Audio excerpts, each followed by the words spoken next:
नमस्कार साथियों। जैसा कि आप सभी को पता है कि दुनिया इस वक्त एक बड़े युद्ध के दौर से गुजर रही है। आप सभी ने सुना होगा कि पिछले कुछ दिनों से दुनिया में एक के बाद एक देश किसी दूसरे देश पर हमला करता चला जा रहा है।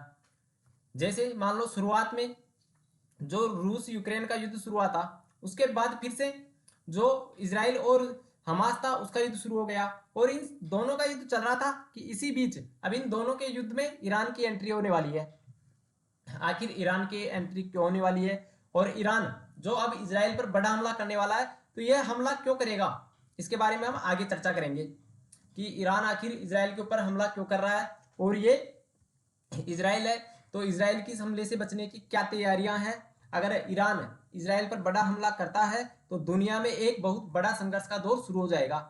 यह समझ लो कि दुनिया में तृतीय विश्व युद्ध शुरू होने की कगार पर है, क्योंकि अगर ईरान इसराइल पर बड़ा हमला करता है तो फिर आप सभी को पता है कि जो इसराइल है ये चुप बैठने वालों में से नहीं है, ये भी इसका प्रतितोड़ जवाब देगा। फिर इन दोनों में भी संघर्ष का दौर शुरू हो जाएगा। तो चलिए आगे हम जानते हैं कि जो ईरान है ये इसराइल पर बड़ा हमला क्यों करने वाला है। इसके पीछे बड़ी वजह है एक, उसे हम आगे डिस्कस करते हैं। ये आप देख सकते हो न्यूज, इसमें जो इसराइल है इसमें सैनिकों की छुट्टी रद्द कर दी गई है और साथ ही जो इसराइल में जीपीएस सिस्टम है उसे भी पूरी तरह से बंद कर दिया गया है ताकि कोई भी मिसाइल डायरेक्ट आके अटैक नहीं कर सके, क्योंकि जो गाइडेड मिसाइलें होती हैं उन्हें अटैक के लिए इसकी जरूरत होती है जीपीएस की। अब सबसे बड़ा सवाल ये है कि आखिर जो ईरान है ये इसराइल पर हमला क्यों करेगा। यानी कि आप सभी को पता है कि पिछले कुछ दिनों से जो ईरान है ये हमास का वो कर रहा था, सहयोग कर रहा था, लेकिन ये खुलकर सहयोग नहीं कर रहा था, ये पीछे से मदद कर रहा था। लेकिन अब ये खुलकर इस युद्ध में उतरने वाला है। तो ये जिन लोगों को नहीं पता उनको मैं विस्तार से बताता हूँ। 4-5 दिन पहले की बात करते हैं हम, यानी कि 1 अप्रैल की बात है। 1 अप्रैल को जो इसराइल है इसने सीरिया में, ये आप देख सकते हो ये सीरिया देश है, इसमें इसकी एम्बेसी थी, यानी कि काउंसलर थी इसकी, किसकी थी, ईरान की। जो ईरान की एम्बेसी थी किसमें थी, सीरिया में। यानी कि जो सीरिया में ईरान की एम्बेसी थी या दूतावास था जिस पर इसराइल ने हमला कर दिया था, जिसमें 13 लोग मारे गए थे और उनमें से 7 जो ईरान के उच्च लेवल के अधिकारी थे, यानी कि जनरल लेवल के अधिकारी थे 7। किसमें, सीरिया में जो ईरान की एम्बेसी थी उसमें 7 उच्च लेवल के अधिकारी थे जो इसमें मारे गए थे। तो ऑब्वियसली साफ बात है कि अगर किसी भी देश के उच्च लेवल के अधिकारी मारे जाते हैं तो वह देश चुप बैठने वालों में से नहीं है, जिसमें से जो ईरान है, ईरान जैसा शक्तिशाली देश अब चुप बैठने वालों में से नहीं है, क्योंकि अगर इसका बदला नहीं लेता है तो इसकी पूरे वर्ल्ड में बहुत बड़ी बेइज्जती हो जाएगी। तो यहाँ पे इसने अटैक किया था एम्बेसी पर जिसमें ईरान के 7 लोग मारे गए हैं। अगर किसी भी देश की जो एम्बेसी है, जैसे मान लो भारत की एम्बेसी है ईरान में, अगर ईरान में भारत की एम्बेसी पे कोई हमला करता है तो वह भारत पर हमला माना जाएगा। यानी कि किसी भी देश में किसी देश की एम्बेसी उस देश की जमीन मानी जाती है या उस देश का घर मानी जाती है। तो इसमें साफ बात है कि ये देश सीरिया था, लेकिन इसमें एम्बेसी किसकी थी, एम्बेसी ईरान की थी, जिस पर हमला किया था इसराइल ने। इस कारण अब ईरान इसका बदला लेगा, क्योंकि इसमें कोई मामूली लोग नहीं मारे गए हैं बल्कि जो ईरान के उच्च लेवल के सेना अधिकारी थे वे मारे गए हैं। तो इसका बदला जो ईरान है ये जरूर लेगा। इस बात का सभी को पता है, इस बात का अमेरिका को भी पता है कि जो ईरान है ये चुप बैठने वालों में से नहीं है, अब ये इसका बदला जरूर लेगा। आगे देखते हैं इसके बारे में हम। ये आप देख सकते हो जो सीरिया में ईरानी दूतावास था उस पर इसराइल ने हमला किया था जिसमें 7 उच्च लेवल के अधिकारी मारे गए थे और इसमें कुल 13 लोग मारे गए थे एम्बेसी के अंदर। इस कारण अब इसराइल इसका बदला जरूर लेगा। ये आप फोटो देख सकते हो।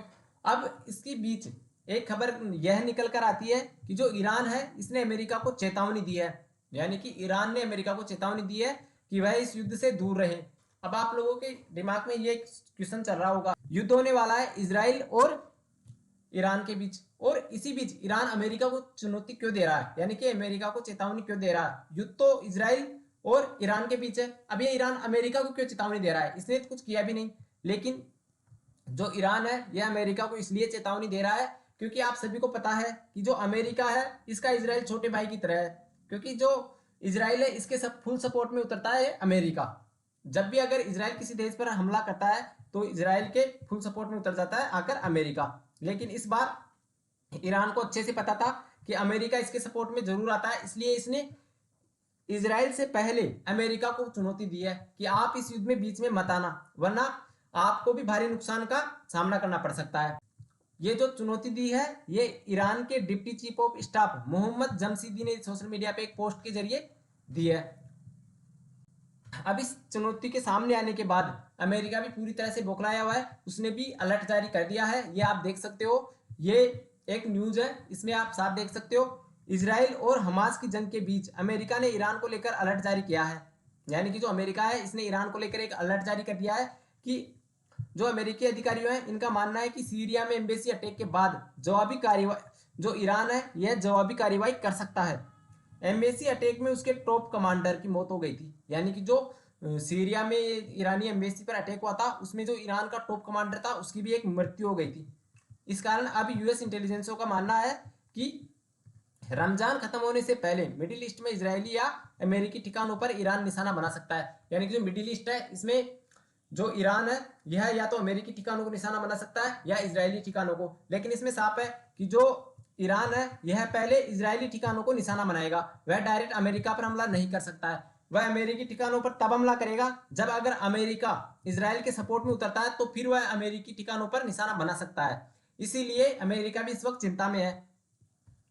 आगे देखते हैं इसके बारे में, ये आप देख सकते हो। अब इन सबसे बचने के लिए इजराइल की क्या प्रतिक्रिया है, तो इजराइल को भी पता है साफ कि जो हमला हुआ है इसमें जो ईरान है ये चुप बैठने वालों में से नहीं है, ईरान इस हमले का जवाब जरूर देगा। इस कारण जो इजराइल है इसने भी अपनी तैयारियां शुरू कर दी है। इसने बॉर्डर पर लगातार अपने सैनिकों की तैनाती बढ़ा दी है और बॉर्डरों पर सैनिकों के साथ साथ भारी मात्रा में हथियार भेज दिए हैं ताकि जब ईरान हमला करे तो उसका सामना डटकर सामना किया जा सके। ये आप देख सकते हो। अब हम देखते हैं इसकी क्या क्या तैयारियां की है इजराइल ने। तो इजराइल ने अपने जीपीएस और नेविगेशन सिस्टम को पूरी तरह से बंद कर दिया है क्योंकि उसे आशंका है कि ईरान गाइडेड या फिर ड्रोन से हमला कर सकता है। अब आपके मन में ये सवाल आ रहा होगा कि ये गाइडेड मिसाइलें क्या है और इसका जीपीएस से क्या लेना देना है। तो गाइडेड मिसाइल वो होती है जो किसी पर्टिकुलर क्षेत्र को टारगेट करके वहां पे अटैक करती है। यानी कि अगर आप मान लो जो एरोप्लेन वगैरह उड़ते हैं तो ये जीपीएस सिस्टम के जो इनका नेविगेशन सिस्टम है उसके जरिए ही उड़ते हैं। तो इसने अपने क्षेत्र में नेविगेशन सिस्टम और जीपीएस सिस्टम को बंद कर दिया है ताकि जब ईरान अटैक करे तो उसकी मिसाइलें यहाँ पे आके जीपीएस से ट्रैक नहीं कर पाए। इसलिए मिसाइलें कहीं भी आके गिर सकती है फिर, क्योंकि जो पर्टिकुलर क्षेत्र होगा उस पर आकर ये नहीं गिरेगी, क्योंकि जब नेविगेशन सिस्टम और जीपीएस काम नहीं करेगा तो ये मिसाइलें पर्टिकुलर क्षेत्र को टारगेट नहीं कर सकती है। इस कारण इसने यहाँ पे अपने क्षेत्र में जो नेविगेशन सिस्टम है उसे और जीपीएस सिस्टम को बंद कर दिया है। साथ ही इसने अपने सेना के जितने भी जवान थे सबकी छुट्टियां कैंसिल कर दिया है और सभी को तत्काल वापस सेना में बुला लिया है। यानी कि जितनी भी जवानों की छुट्टियों पे थे जो भी जवान उन सबकी छुट्टियां रद्द कर दिया और सभी जवानों को तत्काल यहाँ पे बुलाया गया है ताकि जो सेना है इसका डट कर मुकाबला कर सके। यानी कि जो इजराइल है इसे पूरी तरह से पता है कि जो ईरान है ये किसी भी वक्त हमला कर सकता है, लेकिन ये किसी को नहीं पता कि जो ईरान है यह हमला कब करेगा। लेकिन ये बात जरूर पक्की है कि जो ईरान है ये हमला जरूर करेगा ईरान, क्योंकि ईरान चुप बैठने वालों में से नहीं है, क्योंकि उसके बड़े जो जनरल लेवल के अधिकारी हैं वह मारे गए हैं। अगर कुछ छोटे कर्मचारी मारे जाते तो ये हो सकता था कि कुछ छोटा हमला हो, लेकिन इसके बड़े अधिकारी मारे गए हैं। इस कारण अब इस युद्ध में ईरान की एंट्री होने वाली है। लेकिन अब देखना यह है कि जो ईरान है यह बदला कैसे लेता है और यह हमला कब करेगा या कैसे करेगा। इन सबके बीच अमेरिका की भी चिंता बढ़ी हुई है और साथ ही पूरे विश्व की नजर अभी इस युद्ध पर टिकी हुई है, क्योंकि अगर मिडिल ईस्ट में इन दोनों के बीच अगर बड़ी टकरार होती है तो इससे ट्रेड पूरी तरह से प्रभावित हो जाएगा।